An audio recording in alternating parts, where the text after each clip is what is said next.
ചിന്തയ്ക്കായി ഇസ്രായേലിന്റെ പുസ്തകം 3-ാം അധ്യായത്തിന്റെ ചില വാക്യങ്ങൾ വായിക്കട്ടെ. ഇസ്രായേലിന്റെ പുസ്തകം 3-ാം അധ്യായം 1 മുതൽ ചില വാക്യങ്ങൾ ഞാൻ വായിക്കട്ടെ. ഇസ്രായേലിന്റെ പുസ്തകം 3-ാം അധ്യായം 1 മുതലുള്ള ചില വാക്യങ്ങൾ. അങ്ങനെ അവൻ എല്ലാ ഇസ്രായേൽ മക്കൾ പട്ടണങ്ങളിൽ പാർത്തിരിക്കുമ്പോൾ 7-ാം മാസത്തിൽ ജനം ഒരുമനപ്പെട്ട യെരൂശലേമിൽ വന്നുകൂടി. യോസാദാക്കിന്റെ മകനായ യോശുവയും അവന്റെ സഹോദരനായ പുരോഹിതന്മാരും സേൽത്തിയേലിന്റെ മകനായ സെരൂബാബേലും അവന്റെ സഹോദരന്മാരും എഴുന്നേറ്റ് ദൈവപുരുഷനായ മോശയുടെ ന്യായപ്രമാണത്തിൽ എഴുതിയിരിക്കുന്നത് പോലെ ഹോമയാഗങ്ങൾ അർപ്പിക്കേണ്ടതിന് ഇസ്രായേലിന്റെ ദൈവത്തിന്റെ യാഗപീഠം പണിതു. അവർ ദേശത്തെ നിവാസികളെ പേടിച്ചിട്ട് യാഗപീഠത്തെ അതിന്റെ പണ്ടത്തെ നിലയിൽ പണിതു. അതിന്മേൽ യഹോവയ്ക്ക് ഹോമയാഗങ്ങളെ കാലത്തും വൈകുന്നേരത്തുമുള്ള ഹോമയാഗങ്ങളെ തന്നെ അർപ്പിച്ചു. എഴുതിയിരിക്കുന്നത് പോലെ അവർ കൂടാരപ്പെരുന്നാൾ ആചരിച്ചു. ഓരോ ദിവസത്തേക്കുള്ള നിയമപ്രകാരം അതത് ദിവസത്തിന്റെ ആവശ്യം പോലെ അവർ ഹോമയാഗം കഴിച്ചു. അതിന് ശേഷം അവർ നിരന്തര ഹോമയാഗങ്ങളും അമാവാസികൾക്കും യഹോവയ്ക്ക് വിശുദ്ധീകരിച്ചിരുന്ന ഉത്സവങ്ങൾക്കൊക്കെയും അവതാരിദാനങ്ങൾ കൊടുക്കുന്ന ഏവർക്കുമുള്ള യാഗങ്ങളും അർപ്പിച്ചു. പ്രാർത്ഥിക്കാം. കരുണയുള്ള ദൈവമേ, സ്വർഗീയ കർത്താവേ, മനോഹരമായ ഈ സന്ധ്യ രാത്രിക്കായി സ്തോത്രം. പല ഭവനങ്ങളിൽ പലയിടങ്ങളിലായിരുന്നു ഞങ്ങൾക്ക് ഒരുമിച്ച് ഈ സൂം പ്ലാറ്റ്ഫോമിൽ കൂടെ ഇവിടുത്തെ വചന ശ്രീപ്പാന്റെ കൂടെ ഞങ്ങൾക്ക് സഹായിക്കുന്നതോർത്ത് സ്തോത്രം. വചനം ഹൃദയവും ഞങ്ങളോട് ഇടപെടുന്നതും കഴിഞ്ഞ കാലങ്ങളിലൊക്കെ ഞങ്ങൾ ധൈര്യവും പ്രത്യാശയും തന്ന വചനത്തിനായി സ്തോത്രം. കർത്താവേ, ഇന്ന് രാത്രി ഞങ്ങൾ ഒരുമിച്ചുള്ള ചിന്ത, ഒരുമിച്ചുള്ള തിരുവചന ധ്യാനം, കർത്താവെ, കേൾവിക്കാരായ എല്ലാവരെയും പറയുന്ന അടിയനെയും ഇവിടുന്ന് അനുഗ്രഹിക്കുകയും സഹായിക്കുകയും ചെയ്യണമേ എന്ന് പ്രാർത്ഥിക്കുന്നു.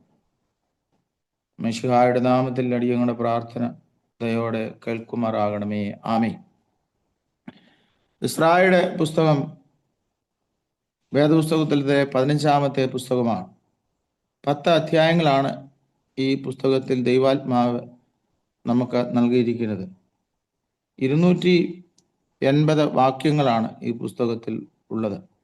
എസ്ര എന്ന പേരിന്റെ അർത്ഥം ദ ഹെൽപ്പർ, സഹായകൻ എന്നാണ്.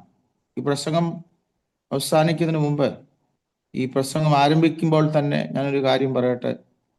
നമ്മളെ സഹായിക്കുന്ന ഒരു ദൈവം ഉണ്ട് എന്ന് നാം എല്ലായ്പ്പോഴും മനസ്സിലാക്കണം. പ്രവാസത്തിൽ യഹൂദന്മാരുടെ തിരിച്ചുവരവിനെ പറ്റിയും നശിപ്പിക്കപ്പെട്ട യെരൂശലേം ദേവാലയത്തിന്റെ പുനർനിർമ്മാണത്തിനെ പറ്റിയുമാണ് ഇസ്രായേലിന്റെ പുസ്തകത്തിലെ പ്രതിപാദ്യ വിഷയം. യഹൂദന്മാരുടെ സ്വന്തം നാട്ടിലെത്തി അവരുടെ ജാതീയമായ ചരിത്രം രേഖപ്പെടുത്തിയിരിക്കുകയാണ് ഈ പുസ്തകത്തിൽ. ഏകദേശം 100 വർഷത്തെ ചരിത്രമാണ് എസ്ര രേഖപ്പെടുത്തിയിരിക്കുന്നത്. ബാബിലോണിൽ നിന്നും 1400 കിലോമീറ്റർ ദൂരം യാത്ര ചെയ്ത് എസ്രായും കൂടെയുള്ളവരും യെരൂശലേമിൽ എത്തിയതായിട്ട് നാം മനസ്സിലാക്കുന്നു. ഈ ശ്രമകരമായ ദൗത്യം ഏറ്റെടുക്കുവാൻ എസ്രായെ ദൈവം ഒരുക്കി. എന്നാൽ യാത്ര പുറപ്പെടുമ്പോൾ ചില പ്രിയപ്പെട്ടവർ സംശയിച്ച് യെരൂശലേമിൽ തന്നെ പാർക്കുന്നതായിട്ട് നാം വായിക്കുന്നു. ആരാണ് എസ്ര? എസ്രയെക്കുറിച്ച് ഇസ്രായേൽ പുസ്തകം 7-ാം അധ്യായം 6 മുതൽ 21 വരെയുള്ള വാക്യങ്ങൾ നാം വായിക്കുമ്പോൾ അവിടെ നാം കാണുന്നു, എസ്ര ഒരു പുരോഹിത വർഗത്തിൽപ്പെട്ടവനായിരുന്നു. അഹരോന്റെ വംശത്തിൽപ്പെട്ടവനായിരുന്നു. ഹില്ക്കിയാ പുരോഹിതന്റെ കൊച്ചുമകനായിരുന്നു ഈ എസ്ര.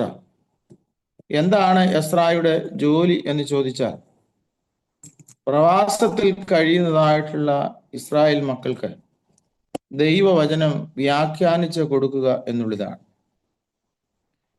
തൻ്റെ സമൂഹത്തോട്, താൻ ജീവിച്ച സാഹചര്യങ്ങളിലുള്ളവരോട് ദൈവത്തിൻ്റെ വചനം വളരെ ശക്തിയായിട്ട് പറയുകയാണ്. കാലികമായി ദൈവവചനം വ്യാഖ്യാനിക്കുവാൻ പ്രാപ്തനായ എസ്രായെ നാം കാണുന്നു. യാതൊരു പ്രതീക്ഷയുമില്ലാതെ, പ്രതീക്ഷകളൊക്കെ അസ്തമിച്ച് നിരാശയിൽ കഴിയുന്നതായിട്ടുള്ള ഒരുപറ്റം ജനങ്ങൾ.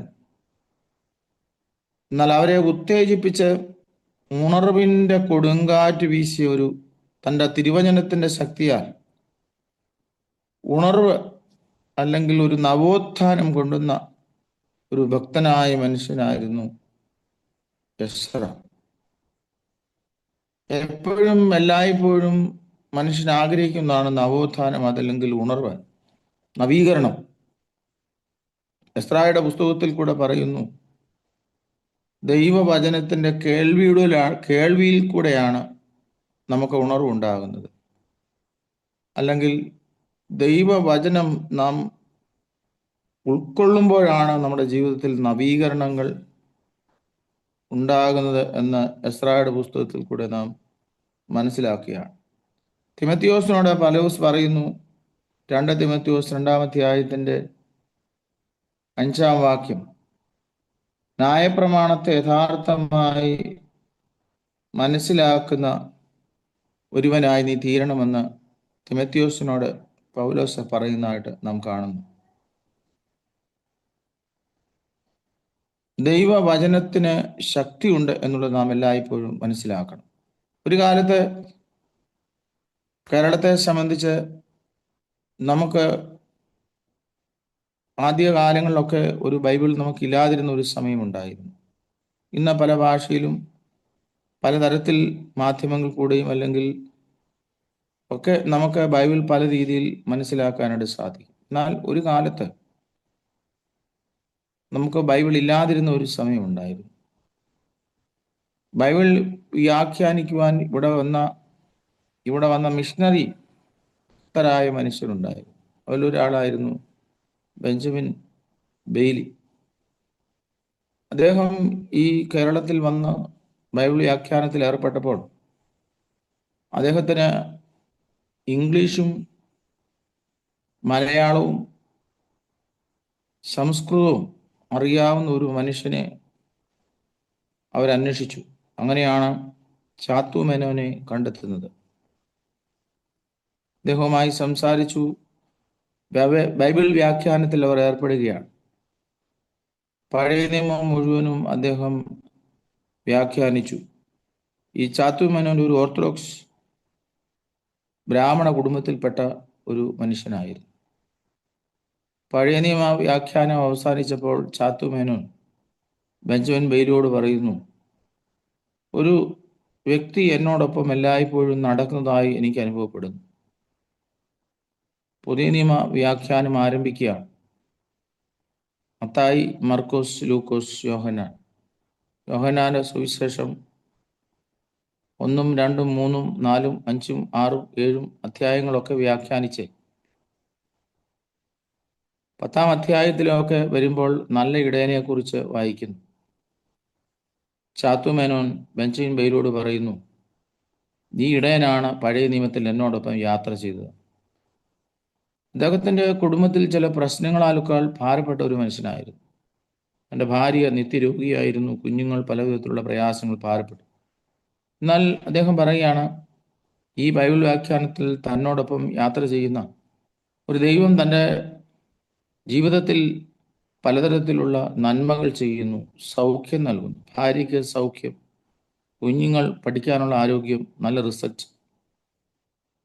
വെളിപ്പാട് പുസ്തകം വ്യാഖ്യാനിച്ച് അവസാനിക്കുമ്പോൾ ചരിത്രം പറയുന്നു, ഇദ്ദേഹം ബെഞ്ചമിൻ ബെയ്ലിയോട് പറയുകയാണ്, എനിക്ക് ബാപ്റ്റിസത്തിൽ കൂടെ യേശുവിൻ്റെ ഒരു നല്ല ശിഷ്യനായി തീരണം എന്ന്.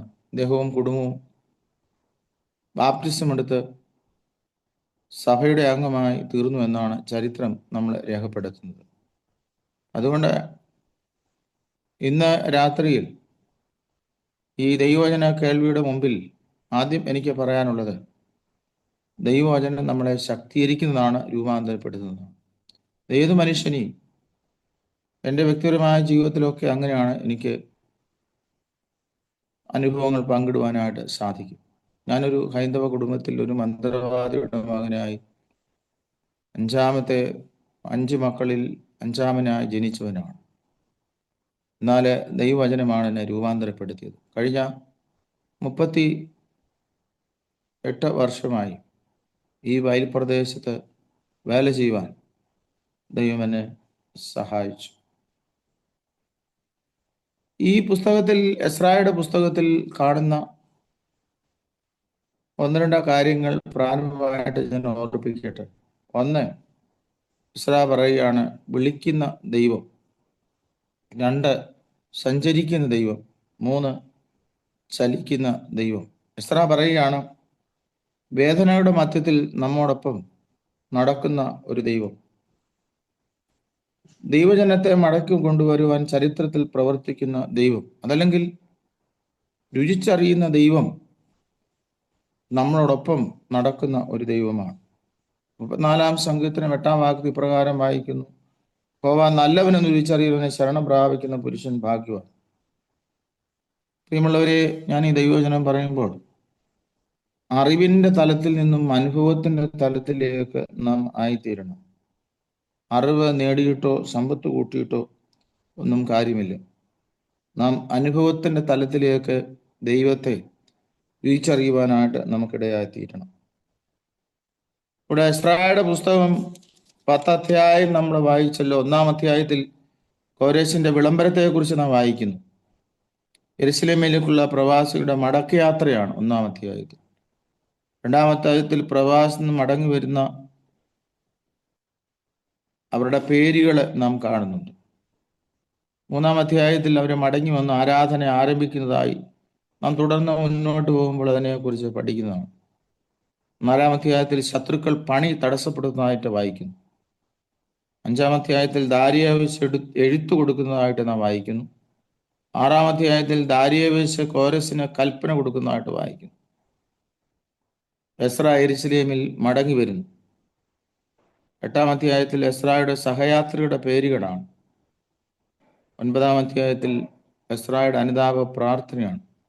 10-ാം അധ്യായത്തിൽ യെരുശലേമിൽ മടങ്ങി വന്നതിന് ശേഷം എസ്രാ ചെയ്ത വലിയൊരു നവീകരണ പ്രവർത്തനമാണ് നാം കാണുന്നത്. അത് തുടർന്ന് മുൻപോട്ട് പോകുമ്പോൾ നമുക്ക് മനസ്സിലാക്കാനായിട്ട് സാധിക്കും.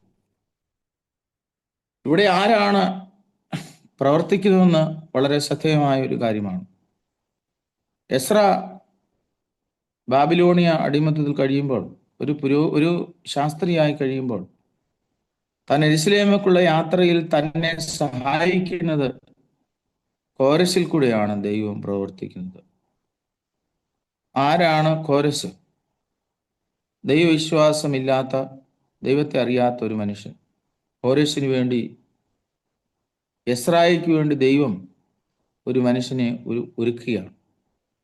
പ്രിയമുള്ളവരെ, പലപ്പോഴും നാം പ്രതീക്ഷിക്കുന്ന രീതിയിലായിരിക്കുകയില്ല ദൈവം നമുക്ക് വേണ്ടി പ്രവർത്തിക്കുന്നത്. പ്രതീക്ഷിക്കാത്ത ഇടങ്ങളിൽ നിന്ന് ദൈവം നമുക്ക് വേണ്ടി അത്ഭുതം പ്രവർത്തിക്കും. പ്രാരംഭമായിട്ട് ഞാൻ പറയുവാനായിട്ട് ശ്രമിക്കുന്ന ഒന്നാമത്തെ കാര്യം ഇസ്രായേലിന്റെ ചില സ്വഭാവ ശ്രേഷ്ഠതയെക്കുറിച്ചാണ്.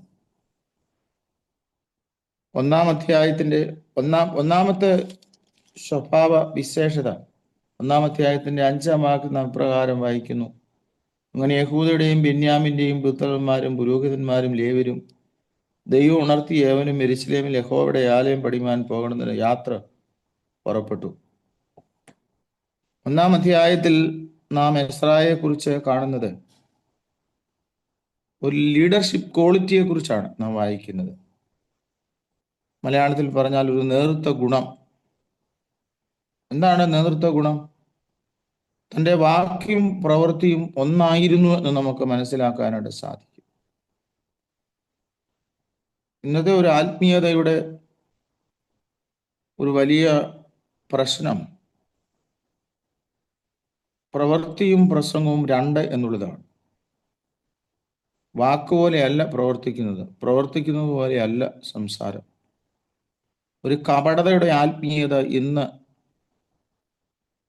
നിറഞ്ഞു തുള്ളുകയാണ്. അതിന്റെ മധ്യത്തിൽ എസ്ര നമ്മളോട് പറയുകയാണ്, താൻ പ്രസംഗിച്ചതുപോലെ ജീവിച്ച ഒരു മനുഷ്യനായിരുന്നു. പ്രിയമുള്ളവരെ, സമൂഹത്തിലായിക്കൊള്ളട്ടെ, കുടുംബത്തിലായിരിക്കട്ടെ, വ്യക്തിപരമായ ജീവിതത്തിലായിക്കോട്ടെ, എസ്ര നമ്മളോട് പറയുന്ന ഒന്നാമത്തെ ഗുണം തൻ്റെ വാക്കും പ്രവൃത്തിയും ഒന്നായിരുന്നു. കപടഭക്തി. ഇന്ന് നാം കാണുന്ന ഏറ്റവും വലിയ വൈകല്യം ഈ ഒരു വൈകല്യമാണ്, കപടഭക്തി. തിമത്തിയോസിനോട് പൗലോസ് പറയുന്നു, 1 തിമത്തിയോസ് 4-ാം അധ്യായത്തിന്റെ 12-ാമത്തെ വാക്യം, ആരും നിന്റെ യൗവനം തുച്ഛീകരിക്കരുത്. വാക്കിലും നടപ്പിലും സ്നേഹത്തിലും വിശ്വാസികൾക്ക് മാതൃകയായി ഇരിക്കും. എഫസോസിലെ 1-ാമത്തെ ശുശ്രൂഷനായിരുന്ന തിമത്തിയോസിനോട് പറയുകയാണ്, തിമത്തിയോസെ, നിന്റെ യൗവനം തുച്ഛീകരിക്കരുത്. വാക്കിലും നടപ്പിലും സ്നേഹത്തിലും വിശ്വാസികൾക്ക് മാതൃകയായിരിക്കണം. 1 തിമത്തിയോസ് 4-ാം അധ്യായത്തിന്റെ 16-ാം വാക്യം നാം ഇപ്രകാരം വായിക്കുന്നു. 1 തിമത്തിയോസ് 4-ാം അധ്യായത്തിന്റെ 16-ാമത്തെ വാക്യം, നിന്നെ തന്നെയും ഉപദേശത്തെയും സൂക്ഷിച്ചുകൊള്ളുക, ഇതിൽ ഉറച്ചു നിൽക്കാം. അങ്ങനെ ചെയ്താൽ നീ നിന്നെയും നിന്റെ പ്രസംഗം കേൾക്കുന്നവരെയും രക്ഷിക്കും. നിന്റെ പ്രസംഗം കേൾക്കുന്നവർ രക്ഷിക്കത്തക്കവണ്ണം നിന്റെ വാക്കും പ്രവൃത്തിയും ഒന്നായിരിക്കണമെന്ന് തിമത്തിയോസിനോട് പറയുകയാണ്. പ്രിയമുള്ളവരെ, ആത്മീയ ലോകത്തിന്റെ ഒരു വലിയ വൈകല്യം കപടഭക്തിയാണ്. ഞാൻ മാരാവണ്ണാണ് താമസം. മാരാവണ്ണ് പമ്പയാറിന്റെ അക്കരക്കരയാണ് ഇടയാറന്മുള.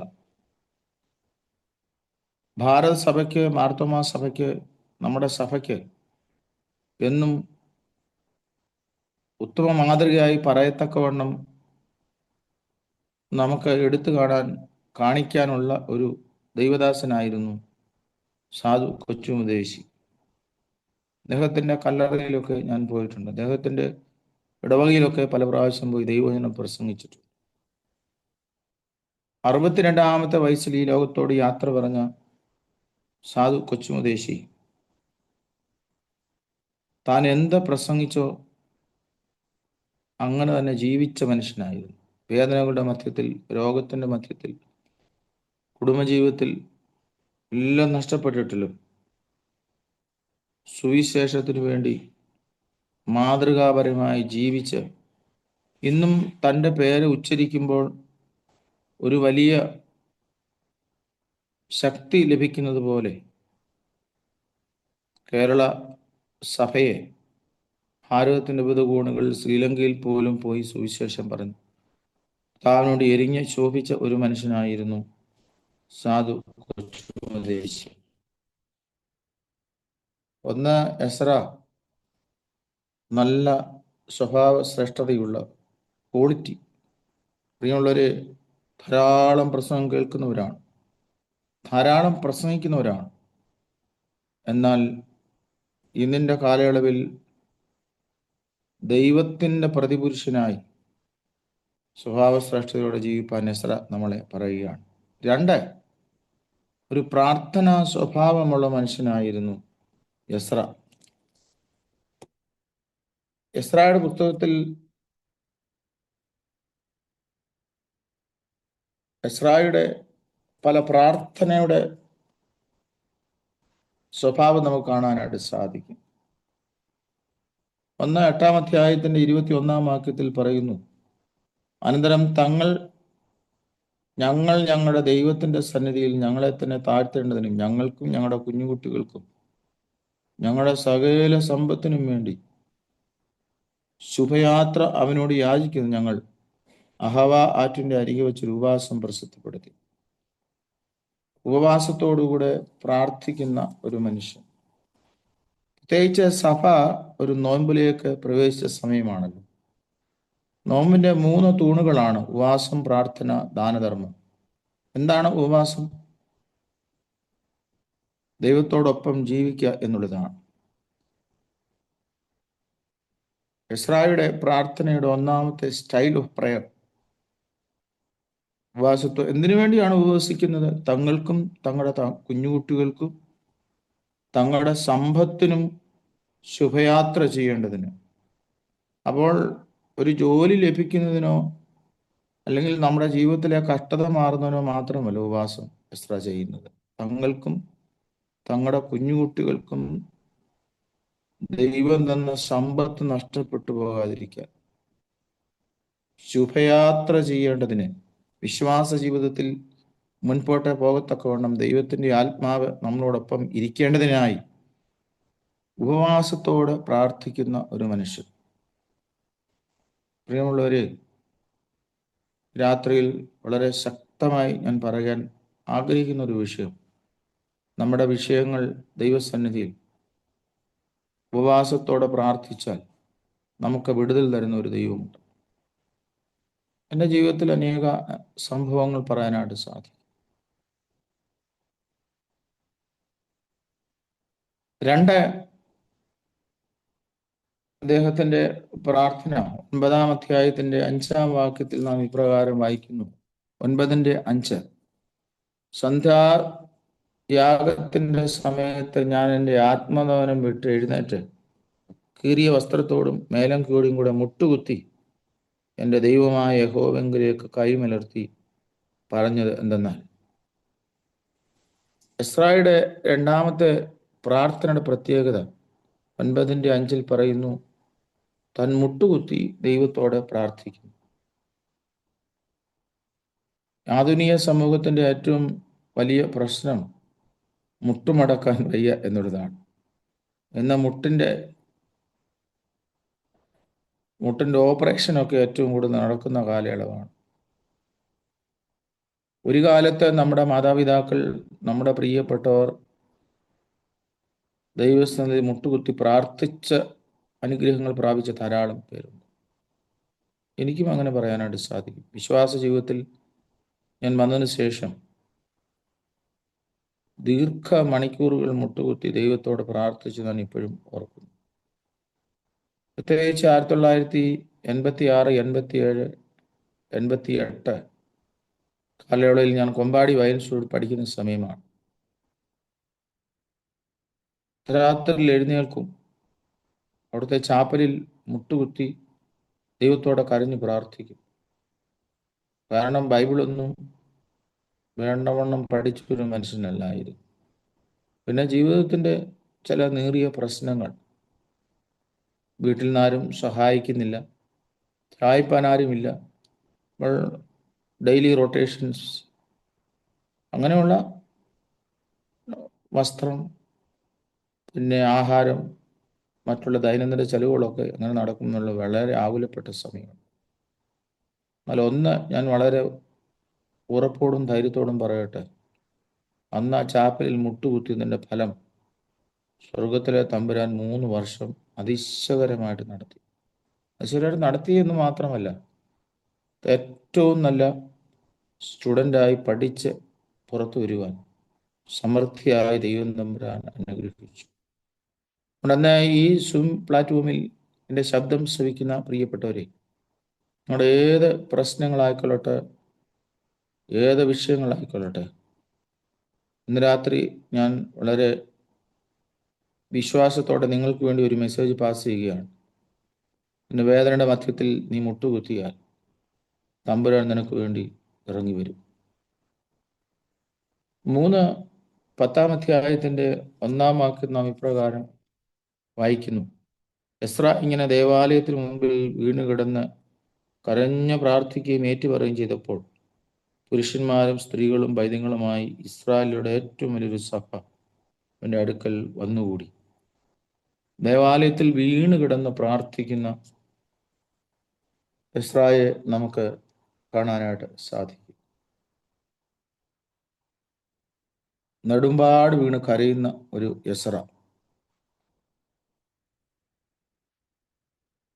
താൻ നല്ല ഒരു പൊസിഷനുള്ള ഒരാളാണ്, എന്നാൽ തൻ്റെ വിഷയത്തിന്മേൽ താൻ നെടുമ്പാട് വീണ് കരഞ്ഞ് ദൈവത്തോട് പ്രാർത്ഥിക്കുകയാണ്. ഇന്ന് രാത്രിയിൽ വീണ്ടും ഞാനൊരു മെസ്സേജ് പാസ് ചെയ്യട്ടെ. നമ്മുടെ വിഷയത്തിന്മേൽ നാം നെടുമ്പാട് വീണാൽ സ്വർഗത്തിലെ തമ്പുരാൻ നമുക്ക് വേണ്ടി സ്വർഗം തുറക്കും. ഞാൻ 1981 മാർച്ച് മാസം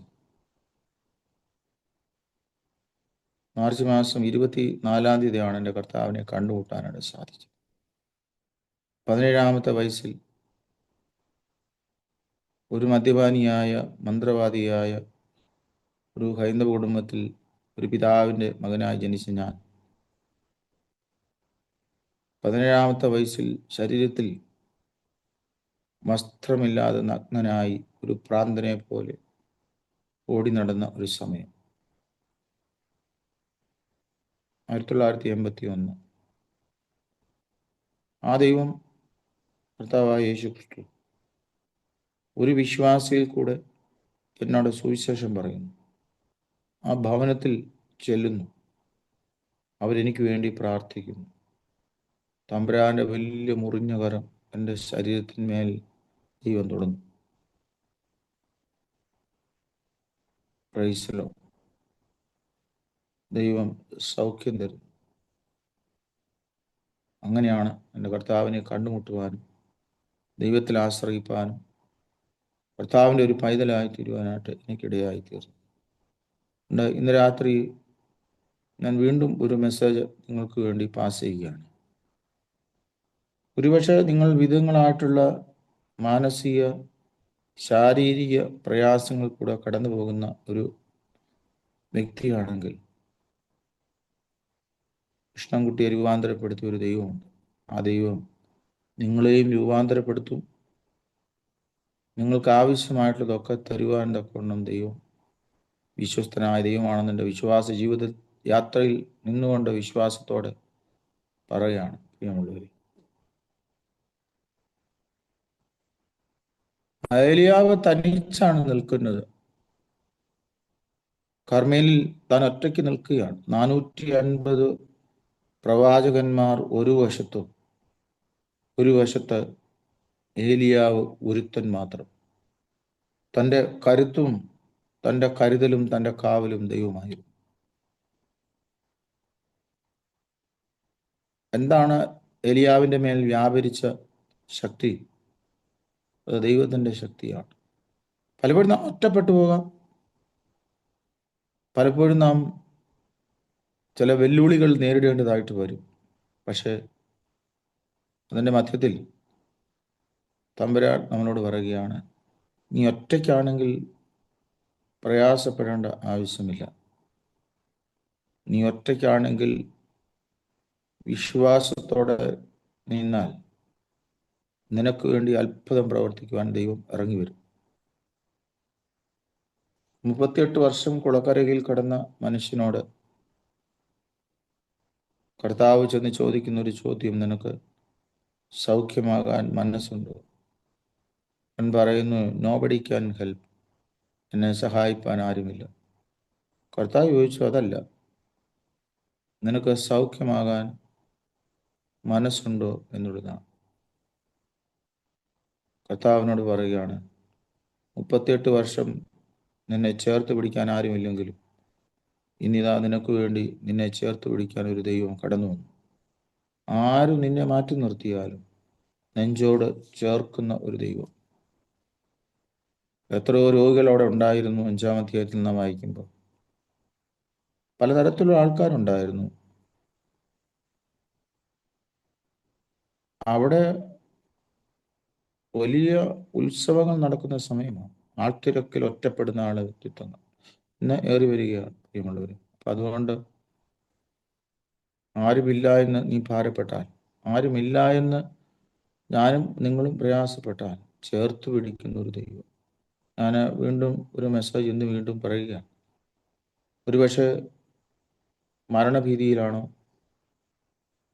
ഏത് വിഷയമായിക്കോട്ടെ, നമ്മളെ ചേർത്ത് പിടിക്കുന്ന ഒരു ദൈവമുണ്ട്. ആ ദൈവം നമ്മളെ വഴി നടത്തും. എന്താണ് എസ്രായുടെ പുസ്തകത്തിൽ കൂടെ നാം മനസ്സിലാക്കുന്ന കാര്യം? ഒന്ന്, യഥാസ്ഥാനപ്പെടുത്തുന്ന ദൈവം, പുനഃസൃഷ്ടി നടത്തുന്ന ദൈവം, റിഫർമേഷൻ ഉണർവ് നൽകുന്ന ദൈവം, റീകൺസ്ട്രക്ട്, റീ ഓർഗനൈസ്, റിഫർമേഷൻ. 3 പദങ്ങളാണ് എസ്രായുടെ പുസ്തകത്തിൽ കൂടെ നാം വായിക്കുന്നത്. ഇങ്ങനെയുള്ളവരെ,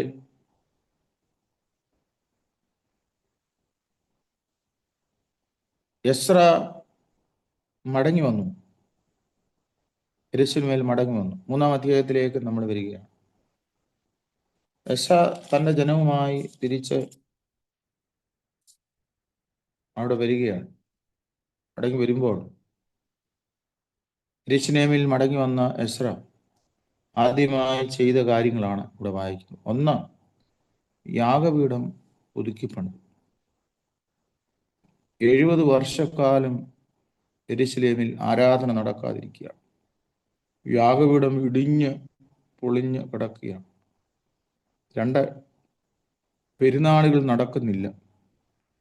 അവിടെ നാം വായിക്കുന്നത് 4-ാം വാക്യത്തിൽ 3:4 എഴുതിയിരിക്കുന്ന പോലെ അവർ കൂടാര പെരുന്നാൾ ആചരിച്ചു. ഓരോ ദിവസത്തേക്കുള്ള നിയമപ്രകാരം അതത് ദിവസത്തിന്റെ ആവശ്യം പോലെ അവർ ഹോമയാഗം കഴിച്ചു. ഞാൻ ഒന്നാമതായി പറയാൻ ആഗ്രഹിക്കുന്ന എൻ്റെ ഒരു വിഷയം, തിരുവചനത്തിന്റെ വെളിച്ചത്തിൽ മടങ്ങി വന്ന എസ്ര ഒന്നാമതായി ചെയ്തത് ഇടിഞ്ഞു കിടന്ന യാഗപീഠം പണിതു, മുടങ്ങിക്കിടന്ന പെരുന്നാളുകൾ ആരംഭിച്ചു. എത്ര പേര് നോമ്പ് നോക്കുന്നു എനിക്കറിയില്ല.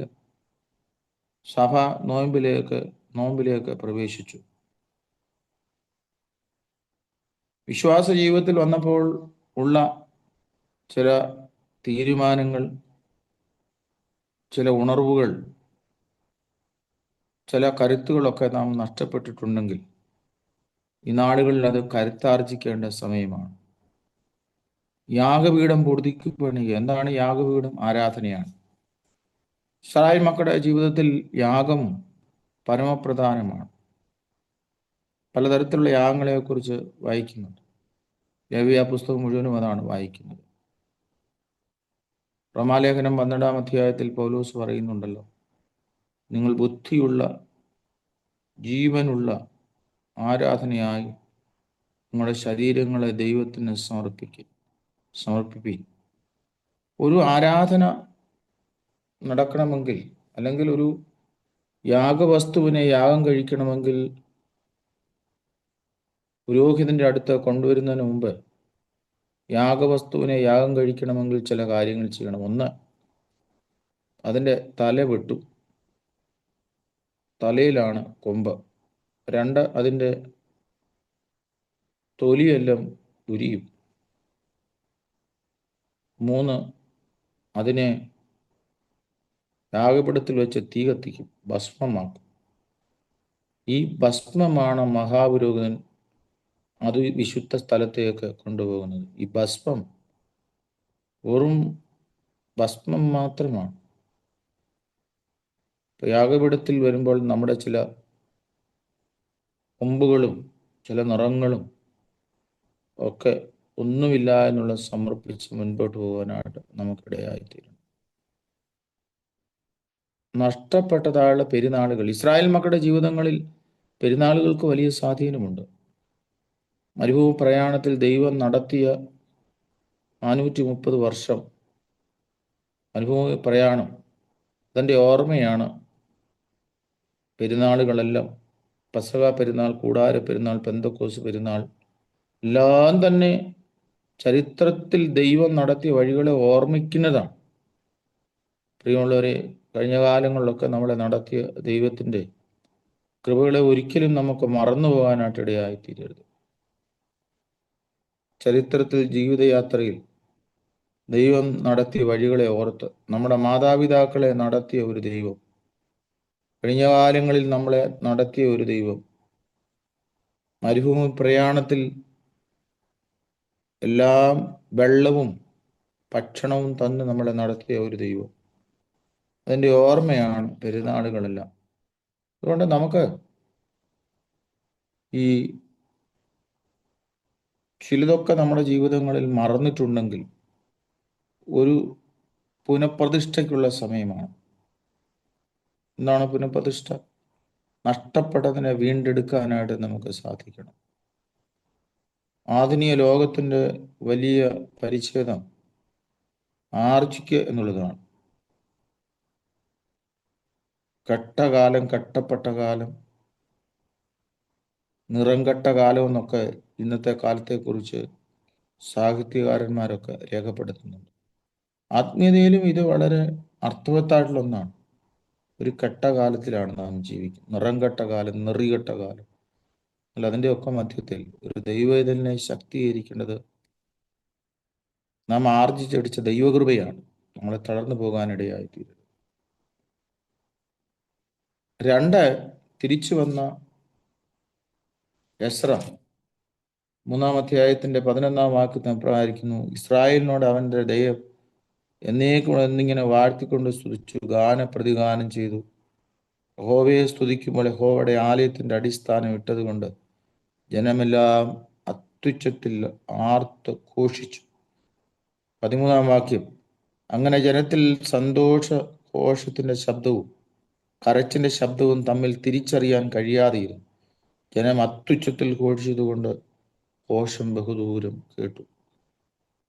രണ്ട്, ആരാധന സജീവമാക്കി. ഇനി അതിൻ്റെ പിന്നിൽ ചില ചോദ്യങ്ങൾ നമുക്ക് ഉയരും. എവിടെയാണ് ആരാധിക്കേണ്ടത്, എങ്ങനെയാണ് ആരാധിക്കേണ്ടതെന്നൊക്കെ നമുക്ക് ചില ചോദ്യങ്ങൾ ഉയരാം. അതിനൊക്കെ മറുപടി വേദപുസ്തകത്തിലുണ്ട്.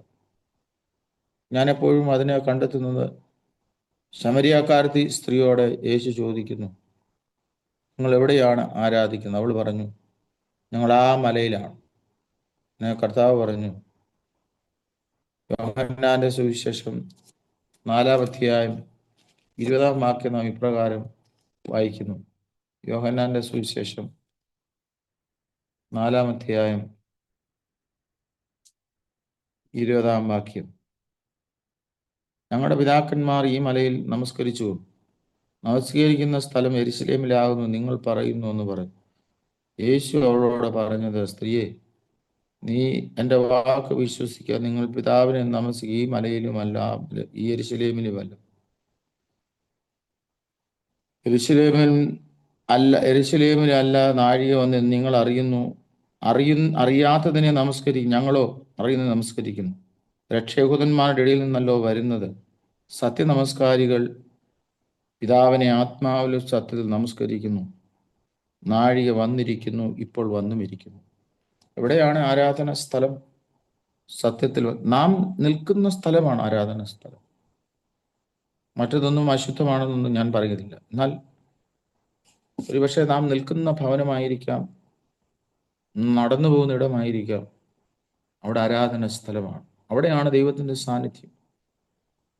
ദാനിയേലിന്റെ സിംഹകൂട്ടിൽ ഒരു ആരാധനയുടെ ഒരു വലിയ സ്വാധീനം മനസ്സിലാക്കാനായിട്ട് സാധിക്കും. എവിടെയാണ് ആരാധന സ്ഥലം? ഞാൻ വീണ്ടും പറയട്ടെ, ദൈവമക്കളെ, നാം എവിടെയായിരിക്കുന്നു അതാണ് നമ്മുടെ ആരാധന സ്ഥലം. അവിടെ ദൈവം ഇറങ്ങി വരും.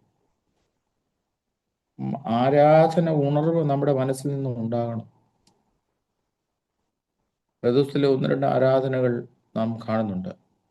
1981 മാർച്ച് മാസം 22, 23, 24 തീയതികളിൽ വെൺമണിയിൽ ഒരാരാധന നടന്നു. ആ ആരാധനയിലാണ് കൃഷ്ണൻകുട്ടി ദൈവത്തെ അറിഞ്ഞത്. അപ്പോസ്തലന്മാരുടെ പ്രവൃത്തികളിൽ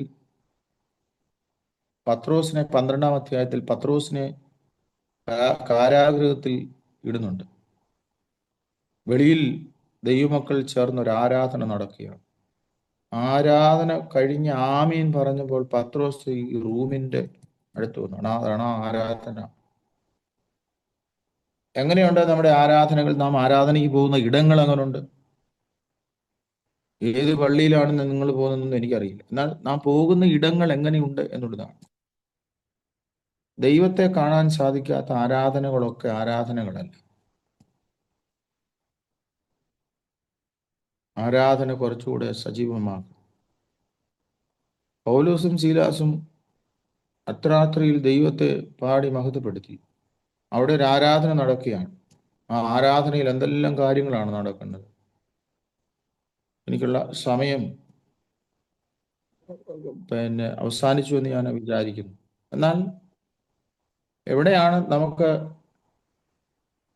ആരാധനയിൽ വിടുതൽ നടക്കണം? Praise Lord. കാരാഗൃഹ പ്രമാണി വന്ന പൗലോസിനോട് ചോദിക്കുന്നത്, അന്യന്മാരെ രക്ഷ പ്രാപിക്കാൻ ഞാൻ എന്ത് ചെയ്യണം? കർത്താവായ യേശു ക്രിസ്തുവിൽ വിശ്വസിക്കുക, എന്നാൽ നീ നിന്റെ കുടുംബം രക്ഷ പ്രാപിക്കും.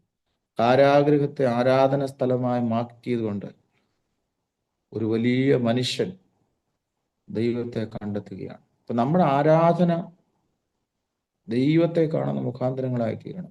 എസ്ത്ര ദൈവത്തെ ആരാധിക്കുകയാണ്. ഇന്ന് ചെറിയ ചെറിയ ആരാധനാലയങ്ങളൊക്കെ വലുതായി, എയർ കണ്ടീഷൻ, ചില ദേവാലയങ്ങളൊക്കെ പോയാൽ AC ഉള്ള ആരാധന സ്ഥലങ്ങളാണ്. നല്ലതാണ്, എന്നാൽ അതിൻ്റെ മഹത്വം എന്തുമാത്രം അത് ഭംഗിയായി പോകുന്നു എന്നുള്ളതാണ് ഏറ്റവും പ്രധാനമായിട്ടുള്ളത്. മൂന്നാമതായിട്ട് എസ്ര ചെയ്ത ഒരു കാര്യം, എസ്രായുടെ പുസ്തകം 10-ാം അധ്യായത്തിൽ നമ്മൾ വായിക്കുന്നു. 10-ാം അധ്യായത്തിൽ പറയുകയാണ്, അപ്പോൾ ഏലാമിന്റെ പുത്രന്മാരുവിനെ യോഹേലിന്റെ മകനായ ശെഖന്യാവ് ഇസ്രായേലോട് പറഞ്ഞു, നാം നമ്മുടെ ദൈവത്തോട് ദ്രോഹം ചെയ്തു, ദേശനിവാസിൽ നിന്നും അന്യജാതിക്കാരത്തികളായി വിവാഹം ചെയ്തു. എങ്കിലും ഈ കാര്യത്തിൽ ഇസ്രായേലിന് വേണ്ടി ഇനിയും പ്രത്യാശ ഉണ്ട്. ഈ താഴോട്ട് വായിക്കുമ്പോൾ മൂന്നാമത് എസ്ര തിരിച്ചു വന്ന് ചെയ്തത് ഒരു കുടുംബ നവീകരണമാണ്. ദൈവഹിതമല്ലാത്തതൊക്കെ ഭവനത്തിലുണ്ടെങ്കിൽ ഭവനം നഷ്ടപ്പെട്ടു പോകും. ഞാൻ ഈ മെസ്സേജ് പറയുവാനായിട്ട് താല്പര്യപ്പെടുന്നത്, എങ്ങനെയുണ്ട് നമ്മുടെ കുടുംബങ്ങൾ, കുഞ്ഞുങ്ങൾ. മാരാമൺ കൺവെൻഷനെ ഞാൻ സംബന്ധിച്ചപ്പോൾ എൻ്റെ ഒരു ബന്ധുവിൻ്റെ വീട്ടിൽ കൺവെൻഷൻ നടക്കുന്ന സ്ഥലത്താണ്. ബന്ധുവിൻ്റെ വീട്ടിൽ സാധാരണ പോകാറുണ്ട്. എൻ്റെ വൈഫിൻ്റെ അമ്മയുടെ അനിയത്തിയുടെ ഭവനം. ഞാൻ ഞായറാഴ്ച തിരിച്ചു വന്നപ്പോൾ ധാരാളം കാർ അവിടെ പാർക്ക് ചെയ്യാനുള്ള സൗകര്യമുണ്ട്. കൺവെൻഷൻ നടക്കുന്ന സ്ഥലമായതുകൊണ്ട് ചില പ്രിയപ്പെട്ടവർ ആ കാർ അവിടെ പാർക്ക് ചെയ്യും. തിരിച്ചു വന്നപ്പോൾ 15 വയസ്സുള്ള ഒരു പയ്യൻ AC ഓൺ ചെയ്ത് കാറിലിരിക്കുക. പിന്നെ പെട്ടെന്ന് എനിക്ക് മനസ്സിലായില്ല, വേറൊരു അച്ഛൻ്റെ മകനാണെന്ന് എനിക്ക് തോന്നുന്നു. എന്നാൽ ഞാൻ അവിടെ ഇരുന്ന് സംസാരിച്ച് കുറച്ച് കഴിഞ്ഞപ്പോൾ അച്ഛനും കുടുംബം വന്നു. അച്ഛൻ്റെ മകനാണ്, അവന് വെയിൽ കൊള്ളാൻ മേല. അപ്പോൾ പറഞ്ഞു, ഞാൻ വന്നേക്കാമെന്ന് പറഞ്ഞു. പപ്പായും മമ്മിയും ഞാൻ പറഞ്ഞു കേട്ടിട്ട് അവൻ AC ഓൺ ചെയ്ത് കാറിനകത്തിരിക്കുക. മാരാമൺ കൺവെൻഷനിൽ വന്നതാണ്.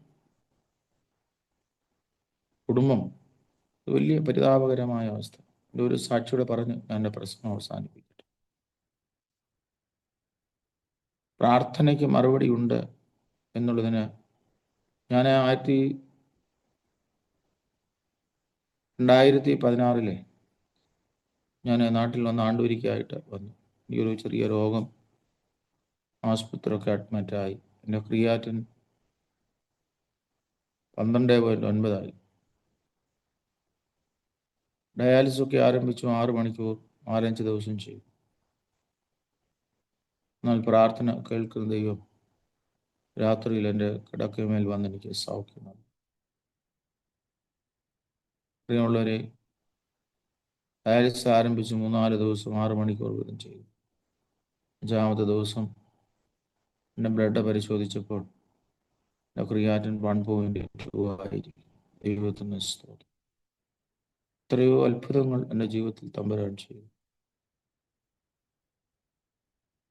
ഞാൻ ഈ നിൽക്കുന്ന ഈ ഭവനം 2010 പ്രാർത്ഥന ആരംഭിച്ചതാണ്. ഒരു ചെറിയ കടലാസിൽ, കർത്താവേ എനിക്കൊരു ഭവനം വേണമെന്ന് ഒക്കെ ഞാൻ പ്രാർത്ഥിച്ചതാണ്. 10 വർഷത്തിന് ശേഷമാണ് തമ്പുരാൻ മറുപടി തന്നു. മനോഹരമായൊരു ഭവനം പണിയാനൊക്കെ ദൈവം സഹായിച്ചു. അതുകൊണ്ട് എസ്രായുടെ പുസ്തകത്തിൽ കൂടെ നമ്മളോട് പറയുന്ന ഒരു കാര്യം, ദൈവത്തിലെ നീ പ്രാർത്ഥിച്ചാൽ നിനക്ക് വേണ്ടി അത്ഭുതം പ്രവർത്തിക്കുന്ന ഒരു ദൈവം. ഉണർവ് നമ്മിൽ ആരംഭിക്കാനിടയായി തീരണം. ചുറ്റുപാടുകൾ കണ്ട് മനസ്സിലാകത്തക്ക രീതിയിൽ നമ്മുടെ ജീവിതങ്ങളെ രൂപാന്തരപ്പെടുത്താൻ എന്തെങ്കിലും മുടങ്ങിക്കിടക്കുന്നുണ്ടെങ്കിൽ ഇന്ന് രാത്രി ദൈവത്തോട് പറയണേ, കർത്താവേ, പ്രാർത്ഥനയുടെ സ്വഭാവമാണ്, ദാനത്തിൻ്റെ കുറവുകളാണോ, പ്രാർത്ഥനാ കുറവുകളാണോ, മറ്റുള്ളവരെ സ്നേഹിക്കാനുള്ള കുറവുകളാണ്, എന്തെങ്കിലും നാം മുടങ്ങിയിട്ടുണ്ടെങ്കിൽ കർത്താവ് പറയുന്നു, നീ ഇത് തുടങ്ങണം. എസ്ര തിരിച്ചു വന്നപ്പോൾ മുടങ്ങിക്കിടന്ന യാഗപീഠം മുടം കിടന്ന പെരുന്നാളുകളൊക്കെ ആരംഭിച്ചു. ആരാധന സജീവമായി നവീകരിച്ചു. പ്രിയമുള്ളവരെ, ഇസ്രായേൽ പോലെ ദൈവ വചനം നമ്മുടെ ജീവിതത്തിൻ്റെ ആകത്തുകയാകട്ടെ. ദൈവജനം നമ്മളെ രൂപാന്തരപ്പെടുത്തിട്ട് ദൈവജനം ഇന്നിൻ്റെ കാലയളവിൽ നമ്മളെ വഴി നടത്തട്ടെ എന്ന് ആത്മാർത്ഥമായിട്ട് പ്രാർത്ഥിക്കുന്നു. അതുകൊണ്ട് തീർച്ചയായിട്ടും ഇസ്രായേൽ പോലെ ദേശത്തിൻ്റെ ഉണർവിന് വേണ്ടി, കുടുംബത്തിൻ്റെ നവീകരണത്തിന് വേണ്ടി, നമ്മുടെ ആത്മീയ വളർച്ചയ്ക്ക് ഉതകത്തൊക്കെ നമ്മുടെ വിശ്വാസ ജീവിതം മുൻപോട്ട് കൊണ്ടുപോകാൻ സ്വർഗത്തിലെ ദൈവം നിങ്ങളെ സഹായിക്കട്ടെ എന്ന് പ്രാർത്ഥിക്കുന്നു. എല്ലാ ആശംസകളും നേരുന്നു. പ്രത്യേകിച്ച് എനിക്ക് സമയം അനുവദിച്ച് തന്ന എല്ലാ പ്രിയപ്പെട്ടവരോടുള്ള നന്ദിയും സ്നേഹവും ഒരിക്കൽ കൂടി അർപ്പിക്കുന്നു. Praise lord. ദൈവത്തിന് സ്തോത്രം. മേരിക്കുട്ടി ആന്റി.